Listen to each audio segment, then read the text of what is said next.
Okay, today we will be doing a Nerf war with these particular guns. This is Nerf Strife. And then I'm going to do a range test on it. Strife. Or you can do it like this.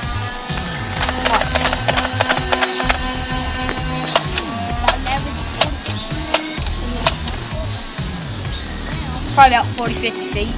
Yeah. Okay. And now we have the Nerf Strong Arm. It is a revolver, as you can see, and you prime it like this. It has slam power on it, just in case you didn't know. And then this is the range test.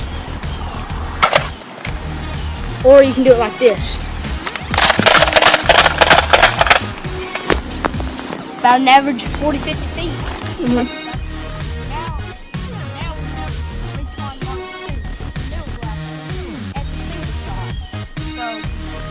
Like this.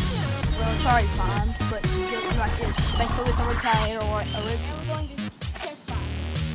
So, 3, 2, 1. Dang. Probably about. That almost hit the brimstone there, so that's pretty far. Yeah. That's probably about 50, maybe. Yeah, maybe 50. Roto Fury, which is a pretty much revolver big gun, mega line, if you don't already know. You prime it back like this. It's already primed. Or like the strong one. You go. That was honestly the first one, so I was able to drop maybe 55 to 60. Yeah, that was the first.